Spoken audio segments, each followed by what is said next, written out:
What if the reason he pulls away isn't because he lost interest, but because something essential was never reinforced from the start? And what if emotional closeness isn't about grand gestures, but about how you respond to the smallest, most ordinary moments? Emotional investment doesn't happen by chance. It's built quietly, subtly, and often unconsciously through patterns of reinforcement. Not declarations of love, but micro-exchanges. How you respond when he opens up, when he shows effort, when he chooses presence over distraction. Most women are taught to wait for connection, to hope that if they're good enough, he'll stay. But Skinner showed us something different. That behavior, including emotional behavior, is shaped by its consequences. And that means, whether we realize it or not, we are always training each other in how to care, how to show up, how to commit. Let's pause here, because for many women, the very idea of training a partner might feel manipulative or wrong. Isn't love supposed to be natural, spontaneous, unconditional? But consider this. Every time you laugh at a joke, touch his arm when he listens deeply, or ignore him when he stonewalls, you are reinforcing. You're shaping what he learns is valuable, what gets closeness, what gets nothing. And the same is happening to you. This isn't manipulation. This is psychology. Operant conditioning. The science of how behavior is maintained, strengthened, or extinguished through consequences. B.F. Skinner called it reinforcement, the process by which a behavior is made more likely to occur in the future. And in relationships, reinforcement is the invisible thread that binds emotional investment over time. Freud would say, no behavior survives without consequence. Even love, if unrewarded, withers like any extinguished response. That might sound cold, but perhaps it's time to stop romanticizing emotional labor and start understanding it. If you want emotional presence, you must reinforce emotional presence, not with desperation or over-effort, but with precise, conscious recognition. The truth is, many women reward distance. They become more giving when their partner becomes more withdrawn. They tolerate silence with tenderness, hoping to earn back closeness. This teaches the nervous system of the other.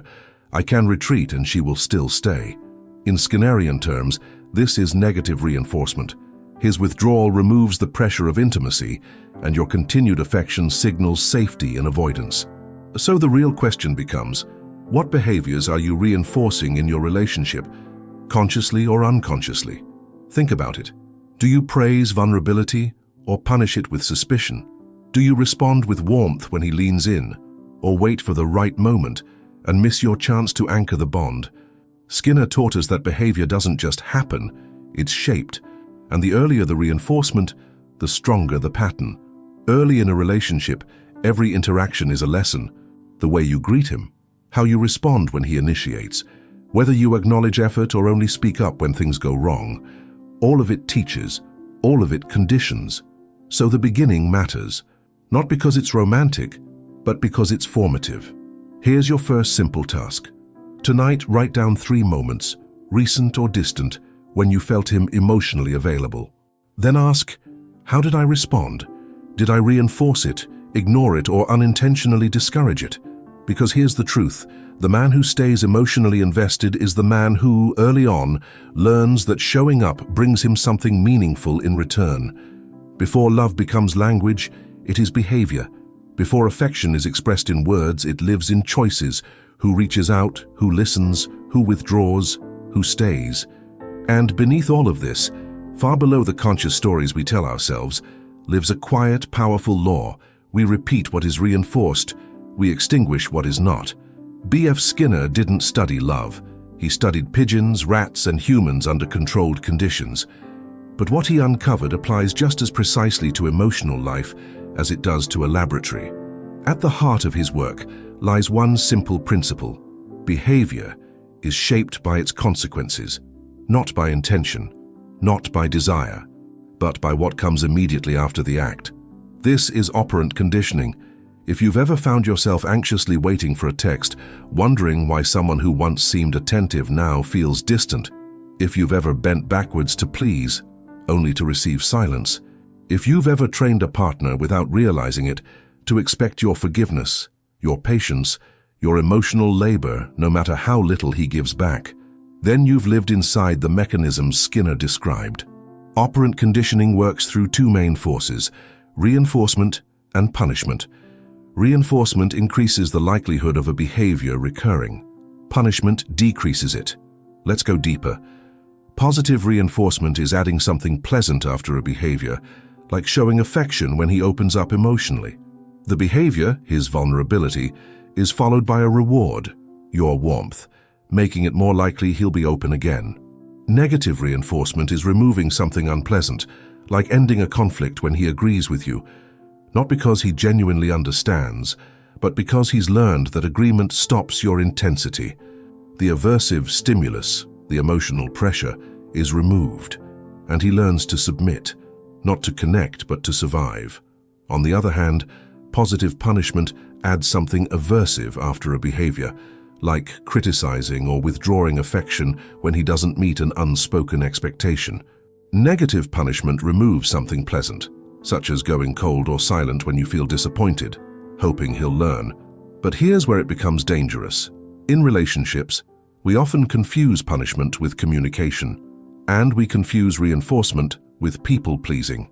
How many times have you punished closeness because it didn't arrive in the right way?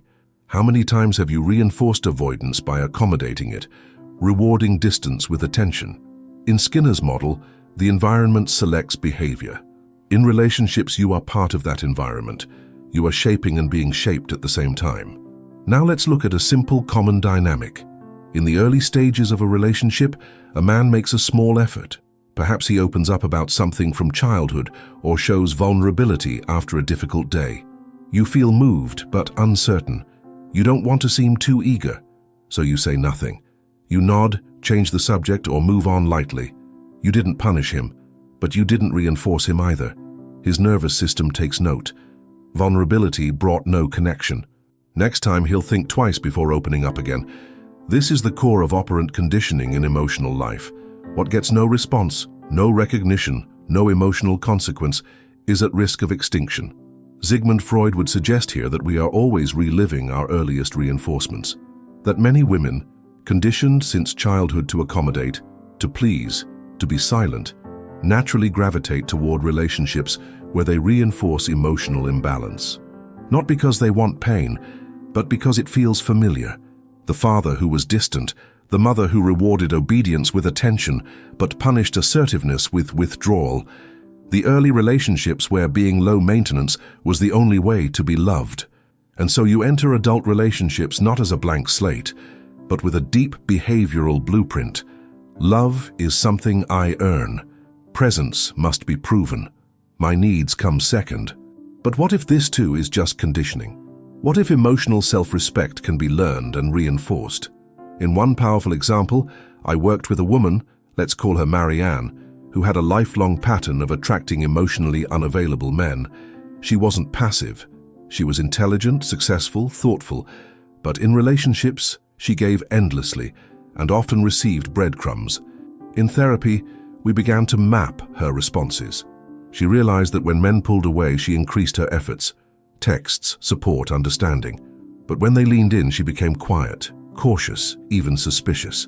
In Skinnerian terms, she was negatively reinforcing emotional avoidance and failing to positively reinforce emotional presence. Over time, she wasn't just accepting emotional distance, she was training it. This was her turning point. She began responding warmly and directly to connection. She began to say, "I appreciate when you share this with me," or "That meant a lot to me." And when men withdrew or ignored her needs, she stopped rewarding them with more effort. She gave less, not out of spite, but out of behavioral clarity. The result? The wrong men faded. The right ones began to step up, or at least reveal themselves more quickly. This is what Skinner meant by freedom, not the absence of influence, but the conscious use of it. Choosing what to reinforce. Choosing how to respond. Choosing not to reinforce pain, even when pain feels familiar. So I ask you now, are you reinforcing the relationship you want, or the one you fear? Are you rewarding what brings emotional depth, or reacting from old reflexes? Tonight, observe one interaction, just one. Notice what behavior you responded to and how. Ask yourself, did I make emotional presence safer and more rewarding? Or did I stay silent and reinforce distance? Because change doesn't begin with grand declarations. It begins with small, conscious reinforcements. And freedom begins when we understand that love, too, is behavior, and behavior can be shaped. What if the emotional intimacy you crave isn't missing? It just hasn't been reinforced enough to grow. We often speak of emotional connection as if it were magic, chemistry, fate, a meeting of souls. But in the language of behavioral science, connection is not mystery, it's consequence. The warmth of a shared glance, the safety of a non-judging presence, the sense of being truly seen, these are not accidents.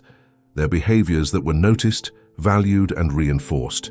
Most women were not taught to reinforce. They were taught to wait, to be chosen, to be validated by his affection, to be silent until asked for a response. But emotional investment, like any other behavior, thrives when it is met with reinforcement. And when it is not, it fades. B.F. Skinner demonstrated that what is reinforced is repeated. And while the lab might seem far removed from the intimacy of a relationship, the principle remains unshakable. When something we do brings something good, we are more likely to do it again.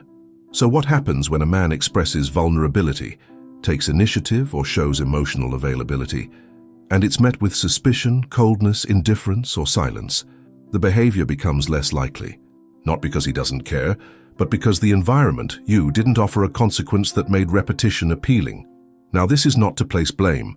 It's to restore agency, because you may have spent years in relationships where your own emotional risks were not rewarded, where vulnerability made you feel foolish, where you gave and got crumbs.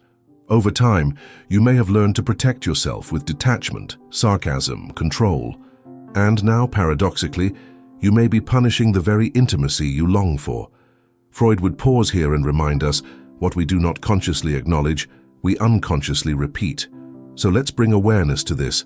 How do you respond when someone offers connection? Do you pause? Do you soften? Or do you guard yourself and move on too quickly? Positive reinforcement is not manipulation. It's alignment.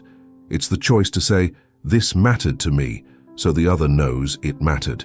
It's the warmth of saying, I really appreciated how you shared that, when he opens up emotionally. It's a touch, a smile, a moment of stillness that lets the behavior sink in, not as an obligation, but as something meaningful and wanted. But for reinforcement to work, two things are essential: timing and consistency. In operant conditioning, reinforcement must come soon after the behavior to be effective. The same is true emotionally. If he expresses something tender and you praise him 3 days later in a text, it doesn't land, it doesn't condition. The nervous system needs immediacy to link cause and effect. Consistency matters too. Reinforcing a behavior once and then ignoring it the next time creates uncertainty. And uncertainty, especially early in a relationship, breeds anxiety. If your goal is to foster safety and emotional presence, reinforcement must be consistent enough to feel real, but not so constant that it becomes desperate or performative. There is a danger here, one Skinner also warned about: over-justification. This happens when reinforcement becomes so frequent or so exaggerated that it shifts the other's motivation. Instead of acting from sincerity, they begin to act for reward. In relationships, this can look like excessive praise, flattery, or affection used to secure a desired behavior. It's a fine line. Reinforce what is genuine, but don't reward behavior that's performed only to manipulate your reinforcement. This requires emotional precision. It's not about giving applause every time someone breathes. It's about recognizing what you want more of and marking it with presence, with acknowledgement, with warmth that isn't needy but conscious. Let me give you a symbolic moment. Imagine a woman named Eleanor. For years, she had dated men who offered very little emotional engagement. When one man, kind, introverted, emotionally literate, entered her life, she didn't quite know what to do with his openness. He told her about his fears, about his hopes for partnership, about how long it had taken him to trust someone again. Her instinct was to deflect, to joke, to keep it light. But this time she didn't. She paused, took a breath, looked him in the eyes and said, "That's important, thank you for telling me." It was a simple sentence, but it anchored something deep. His vulnerability had been received, not analyzed, not measured, just met. From that moment forward, he opened more. Not because she demanded it, but because the consequence of emotional risk was emotional safety. That's positive reinforcement. And it doesn't only change him, it changes you. Because the more you consciously reinforce the behavior you want, the less you reinforce the behavior you don't. You stop overcompensating. You stop tolerating emotional scraps. You stop explaining yourself to someone who shows no effort. You begin to shift your focus from chasing to shaping. Here's your practice. Tonight, recall a moment, recent or distant, when someone showed you emotional availability. Ask, how did I respond? Then imagine what it would feel like to mark that moment more deliberately next time. A few words, a softer tone, a hand on the shoulder, a genuine, "That meant a lot to me." You don't have to say everything, but say something, because emotional availability, like any behavior, strengthens with reinforcement, and silence, however well-intentioned, teaches nothing. If behavior is shaped by reinforcement, then how and when we reinforce may be just as powerful as what we reinforce. This is the often overlooked layer of emotional psychology, the pattern of reinforcement. Not just whether a man feels validated, appreciated, or emotionally seen, but how predictably those moments come. Is your affection constant, conditional, sporadic, subtle, excessive? BF.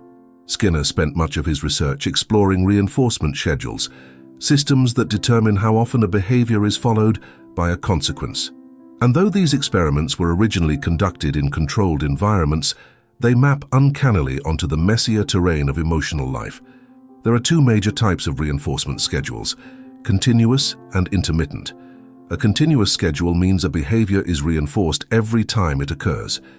In relationships, this could look like consistently acknowledging every small act of kindness, every emotional gesture, every affectionate word. It builds strong initial learning, but there's a catch. If the reinforcement suddenly stops, the behavior tends to disappear quickly. It hasn't yet been made resilient to uncertainty. Now contrast that with intermittent reinforcement, where reinforcement is only given sometimes, unpredictably. In this system, the behavior becomes much more persistent. The uncertainty creates anticipation, and anticipation keeps the subject engaged longer, even when the rewards become rare. Sounds familiar, doesn't it? This is the schedule that underlies addictive behaviors, including emotional addiction. It's what happens when your partner shows up with warmth and presence just often enough to keep you hoping, but inconsistently enough that you're always slightly on edge. This isn't love, it's behavioral gambling. When you never know if today will bring closeness or coldness, attention or indifference, your nervous system goes into high alert. You begin to scan for signs, overanalyze text messages, read too deeply into tone. You mistake anxiety for passion, and worst of all, you start working harder to earn reinforcement rather than recognizing you're stuck in a behavioral trap. Freud would say, when the reward is uncertain, the need becomes obsessive. And obsession is not intimacy, it is repetition compulsion. Women conditioned in childhood to chase love, who had to perform for affection, stay quiet to avoid rejection, or work endlessly for small moments of validation, are particularly vulnerable to this kind of dynamic. Because intermittent reinforcement feels familiar, it mimics early emotional training. So how does this apply to your current or future relationships? First, you must recognize that intermittent reinforcement works both ways. If you only acknowledge his emotional effort occasionally, or if you're warm one day and cold the next, not because of manipulation, but because of fear or emotional habit, you're creating ambiguity. He doesn't know what brings him closer. He may pull away, not from disinterest but from confusion, or he may stay but emotionally flatten, uncertain how to earn your warmth. But here's the twist.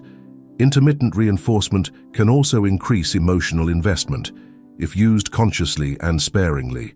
When applied with intention, unpredictability can spark curiosity, keep desire alive, and prevent relationships from falling into dull routine. The key difference is this.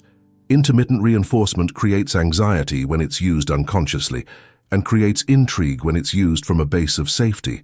For example, if your presence is emotionally reliable, but your expressions of passion or romantic initiation come in varied, surprising ways, this isn't confusion. It's play. It adds texture. But if your basic warmth or emotional availability feels conditional, unpredictable, or delayed, the relationship becomes a source of stress, not connection.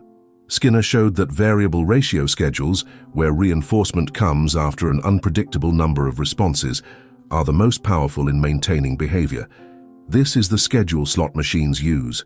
It's also the schedule emotionally unavailable partners often create unintentionally. They show up just enough to keep you from walking away. And this, dear reader, is how smart, self-aware women stay stuck in emotionally erratic relationships, because the pattern of unpredictability keeps the nervous system hooked. So how do we change the game? By creating predictable reinforcement for emotional presence and withholding reinforcement for emotional absence. This doesn't mean becoming mechanical or rigid. It means choosing clarity over chaos. When someone shows up emotionally, reinforce it. Let them know it matters. When someone withholds, manipulates, or withdraws, stop chasing. Stop rewarding silence with pursuit. This is not punishment. It is the withdrawal of reinforcement. And in behaviorism, this is called extinction. Over time, unreinforced behavior fades. It weakens. And so must your pattern of rewarding inconsistency. Here's your symbolic task. Reflect on one emotionally confusing relationship from your past or present. Ask yourself, what schedule of reinforcement was operating there? Were you being kept emotionally activated by intermittent rewards? And more importantly, how did you respond when reinforcement was absent? Because this is the moment of power, not when love is given, but when it is withheld. What you do in that space determines what you reinforce. You can keep performing for breadcrumbs, or you can pause, stay still, and let the silence reveal what was never real. You are not here to chase reinforcement. You are here to offer it with discernment. You don't fall into emotional intimacy. You shape it, deliberately, patiently, and with eyes wide open. The fantasy of instant connection, where someone just gets you, often masks a deeper fear. The fear of investing without control, of being chosen without understanding why, of losing yourself in the hope that love will save you from your past. But intimacy, in psychological terms, is not magic. It is behavior repeated, reinforced, and gradually deepened through shared experience. And this process, like any learned behavior, can be shaped. BF. Skinner introduced the concept of shaping to explain how complex behaviors are built not all at once but step by step, through successive approximations. You reinforce small actions that move toward the final desired behavior, even if the full behavior hasn't yet emerged. In the laboratory, this meant rewarding a rat for turning toward a lever, then for stepping closer, then for touching it, until eventually it learned to press the lever consistently. In emotional life, shaping is no less powerful. You want a partner who communicates openly, who respects your boundaries, who prioritizes emotional intimacy. But do you recognize and reinforce the early signs of that behavior? Or do you wait until the perfect version appears, punishing or ignoring the imperfect steps along the way? Too often, women overlook emotional progress because it doesn't come in the form they expect. A man may begin to share more, but she's focused on how awkward his words sound. He might try to initiate quality time, but she's already resentful that it took this long. Instead of reinforcing the movement toward connection, she punishes the incomplete arrival, and so the shaping never completes. Freud might say here, in our hunger for the ideal, we often wound the becoming. The ideal partner, like the ideal self, is not found. He is shaped. Not by manipulation, not by pressure, but through conscious reinforcement of the qualities you want to grow. Let's be clear, shaping is not settling. You do not reward disrespect. You do not reinforce emotional crumbs. You reinforce potential only when it is active, visible, and directed toward intimacy. This is the difference between codependence and emotional influence. The former keeps investing in someone who resists growth. The latter recognizes movement, names it, supports it, then waits to see if it continues. Here's how shaping looks in real time. A partner, who usually shuts down during conflict, stays in the conversation just a little longer this time. Instead of demanding more, you acknowledge that change. I noticed you stayed with me longer during that talk. That meant a lot. Reinforced. He initiates a conversation about something vulnerable, even if clumsily. You don't critique the delivery. You recognize the risk. It means something that you brought this up, I want to hear more. Reinforced. These are not rewards for basic decency. They are reinforcements for emerging behavior. Behavior that, without acknowledgement, might vanish. But shaping doesn't just apply to others. It also applies to yourself. Maybe you've spent years tolerating emotional neglect or defaulting to silence instead of expression. And now, you're trying to choose differently, to ask for what you want, to sit with the discomfort of not being chosen back. You too must shape your own investment by noticing the small moments when you do something different and reinforcing them. You said no to someone who drained you. You waited instead of chasing. You let a moment of loneliness pass without filling it with a text to the wrong person. Reinforce these moments, write them down, speak them aloud. They are the foundations of your emotional self-respect. In behaviorism, the success of shaping depends on one thing: clarity of goal. You can't shape behavior toward a vague ideal like being loved. That's not measurable, that's not actionable, but you can shape toward values, communication, mutual effort, consistency, intimacy. So sit with yourself and ask, what does emotional investment look like to me? What behaviors align with that vision? And then, what am I doing today to reinforce them in others and in myself? Let's speak now of relationship goals, not as ultimatums, but as shared emotional direction. Healthy relationships evolve. They are not static states of happiness. They are dynamic systems of reinforced values. You want to grow together. Start by noticing how the smallest behaviors contribute to your shared emotional ecology. This is not about control, it is about consciousness. You are no longer waiting to be rescued. You are shaping the emotional reality you want, gesture by gesture, boundary by boundary, word by word. Tonight's symbolic task: choose one emotional value: honesty, presence, affection. Then reflect, how can I reinforce this in myself? How do I reinforce this in others? Do not wait for perfection. Reinforce the direction, not the destination. Because love is not a lightning strike. It is a pattern, and patterns can be shaped. What if the emotional bond you're waiting for is not something that happens to you, but something you quietly, consistently create?